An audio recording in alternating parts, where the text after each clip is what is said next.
we would like also to have some tributes to Tata Jose.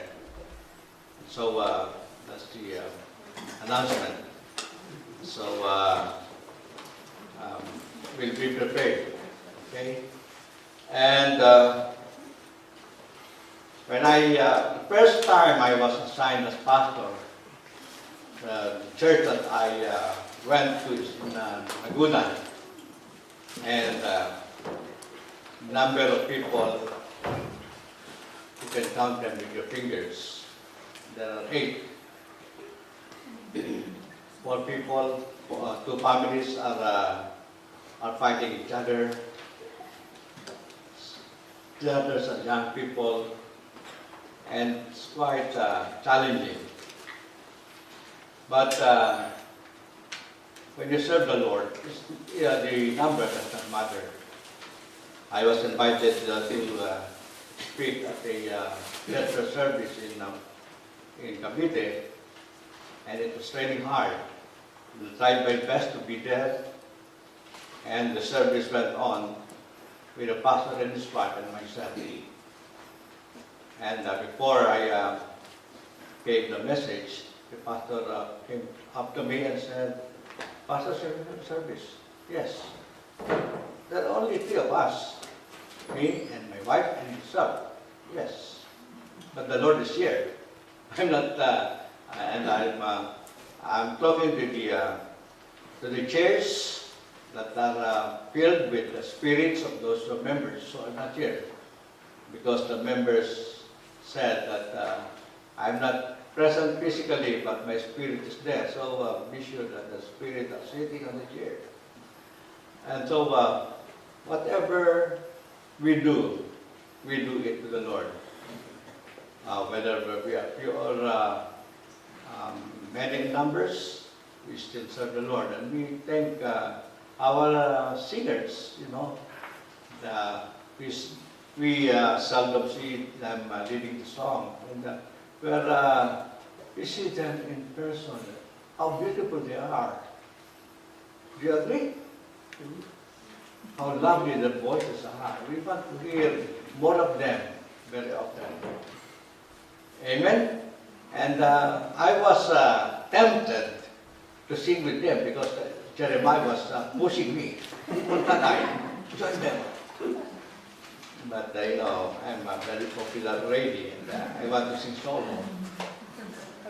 Anyway, tomorrow is observance of the Memorial Day, and the Americans observe the 4th Monday of May as Memorial Day to honor all those soldiers and civilians who died in defense of the country and democracy in all wars. Before it was dedicated to the soldiers and military who died in the First World War and in the American War.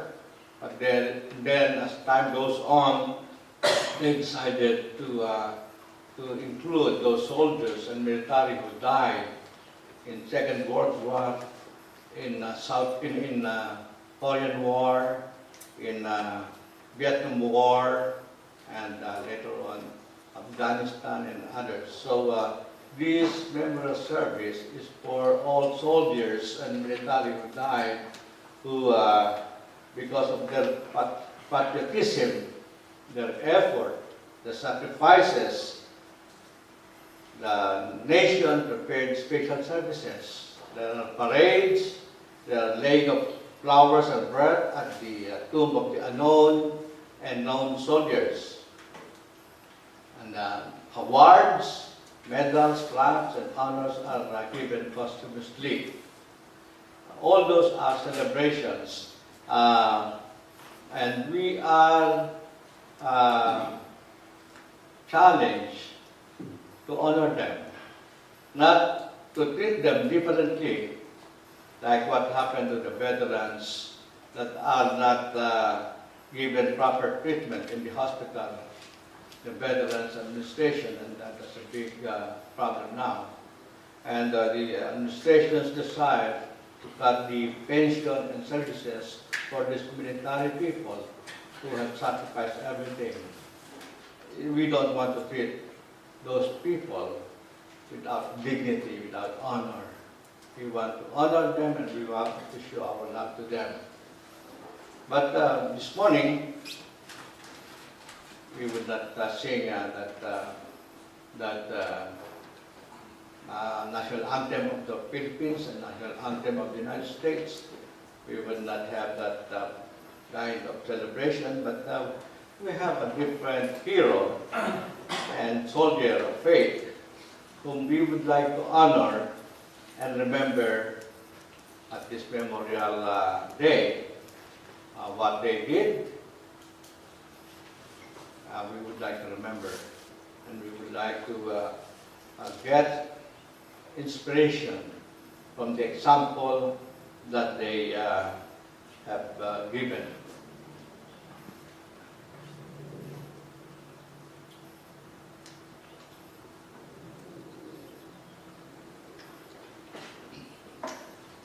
So this morning, we would like to look at the life of a person. His name is Joshua.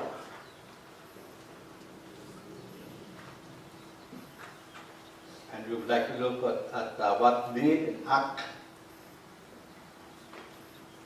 that he did, he performed, that deserve remembrance and honor his name. Who is Joshua? He's the son of Marvin and Joy, right? But Joshua is the assistant, faithful assistant, and successor of Moses. And this person is a good person in that while he was the second in command, he remained humble, he became faithful, he became obedient to Moses. Unlike the brother of Moses and his sister, Miriam, who rebelled against Moses because they got envy. They got envy and they got jealous of Moses. Joshua remained humble and faithful.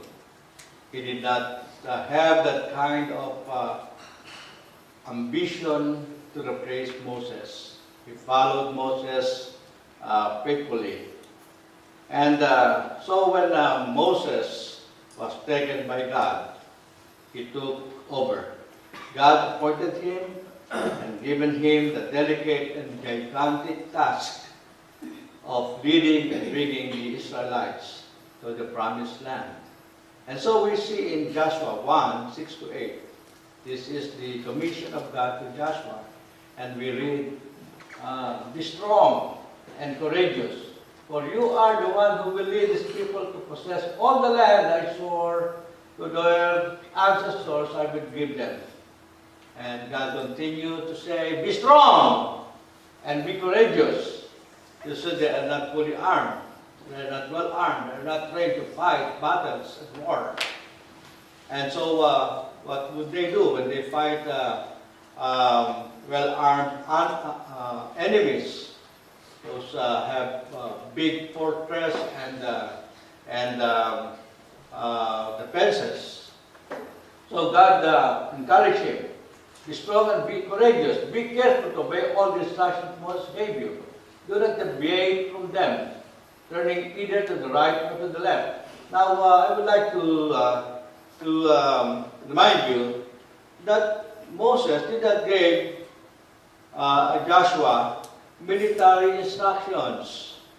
What Moses did was to instruct Joshua what God had told him to do. And all those are spiritual, educational things, not on military science and tactics or warfare.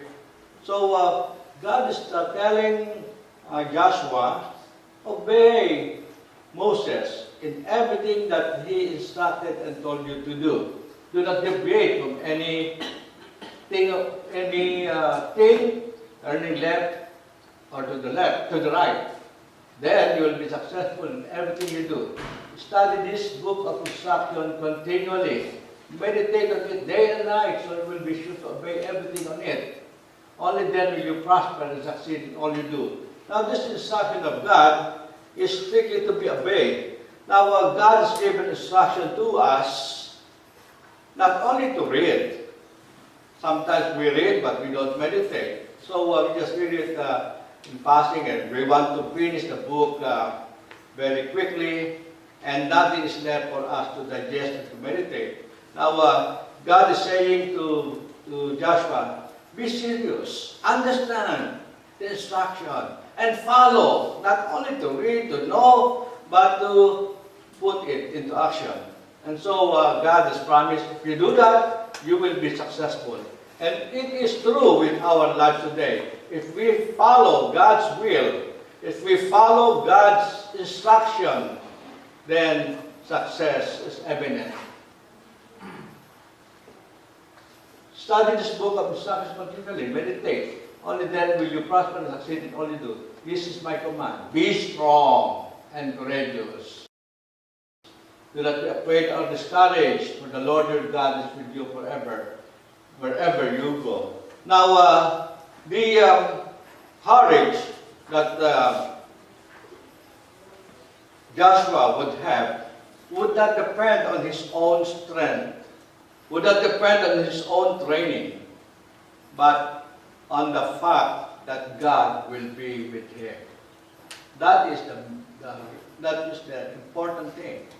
No matter how intelligent we are, no matter how strong we are bound to fail without God. But with God, nothing is impossible. For with God, who will be against us? And so that is the promise of God when He gave this commandment, this order to Joshua. And so, now you see, Joshua and the Israelites are on the other side of the fence, on the other side of the promised land. Remember, they came from Egypt and they wandered for 40 years, and now they are watching the promised land. And the promised land was there to conquer. But they will face many enemies, many obstacles. Moses was out of the way because he disobeyed God, but God gave him the privilege to see the whole promised land. And so Joshua is left by himself. No more Moses over him. And the commanders, well, he got generals and commanders of the army. But then, no assistant. He's all by himself. And there are enemies to face, battles to face, and people to conquer. And so they had to cross this Jordan River. And after crossing the Jordan River, they will go into fight against Jericho. Now, you remember the story of Jericho? How Joshua and the Israelites defeated Jericho? Remember that? The walls came down, crashing down. Do you remember that? Now, it's good to read the Bible. It's good to understand and know the history. You see, the Bible is filled with history, not only to know the history, but to know the God of history. How God intervened in the affairs of men.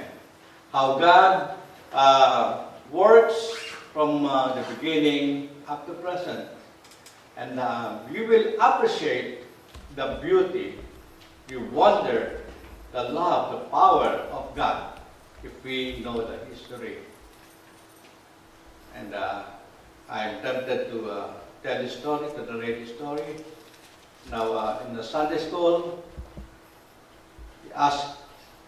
Ezekiel asked his students, the younger ones, and he kind of speak in a loud, threatening voice.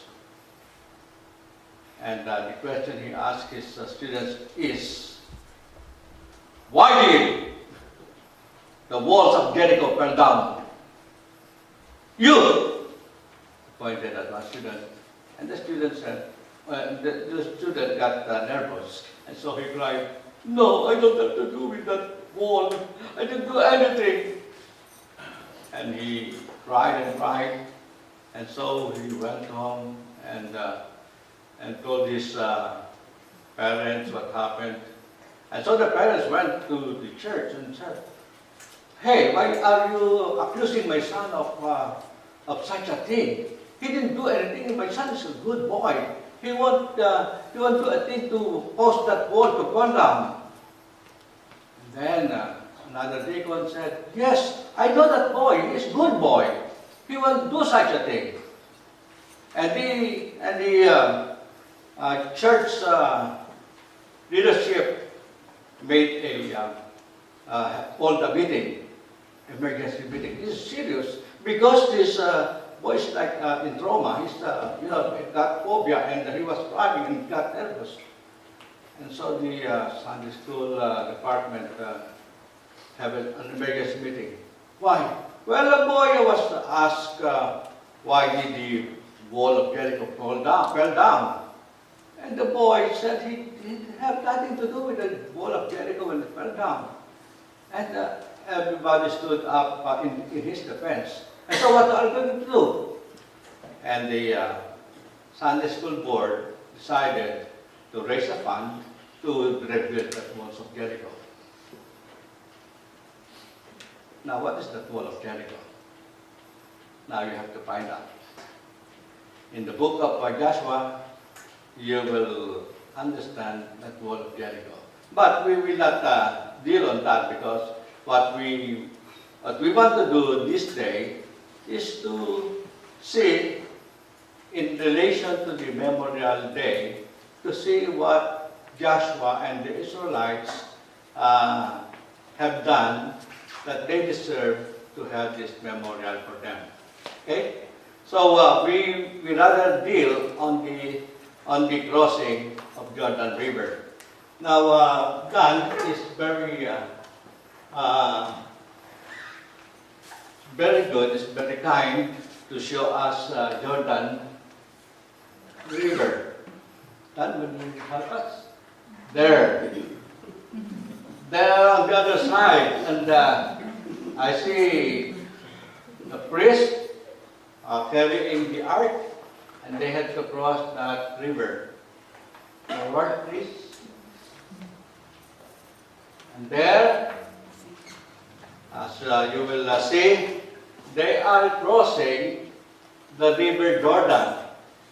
In chapter 3 of the book of Joshua, it was given in detail that the instruction of God given to Joshua is that before they cross the river,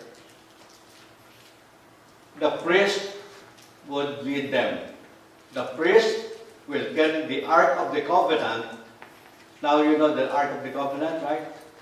Well, that's another story again. That's the Ark where God's presence is manifested. There's the book of the tablets of the commandments, the figure of the angel, the manna, and others, and the rod that blossomed, that Aaron's rod. And it shows the glory and the presence of God. And so the second was the priest to carry on the shoulder the Ark of the Covenant. They will be the one who will lead them, the Israelites, in crossing that wide river of Jordan. You follow? And then it will be followed by who? By the soldiers. And then the Israelites. Now, the river, it's flowing this way, okay?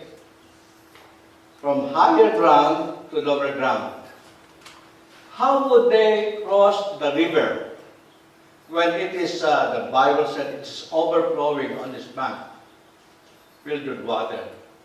And how would Joshua and the Israelites cross the river when they got no boat, no ship to ride on? And not everybody, the women, the children, could not cross the river. They don't know how to swim. But you will be surprised and startled to learn that the Israelites, led by the priest and Joshua, they crossed the river without getting wet. They crossed the river that is overflowing without getting wet. Why? Did they walk on water? No. The instructions of God given to Moses. The priest would carry the Ark of the Covenant, and as soon as they step on the edge of the river, watch this. Crossing the river, the river flows this way, so that's higher ground. Okay? As soon as the priest stepped on the edge of the river, the river stops flowing downstream. The river doesn't flow upstream, okay? It flows downstream. And so you will see that the water is piled up on the side. When the water stops in flowing, and here are the priests and the Israelites, the water on the bed would flow downstream to the lowest river, to the lowest level, and go to the Dead Sea, flow to the Dead Sea, so that time comes when the ground got dry. You see the point? And so, the water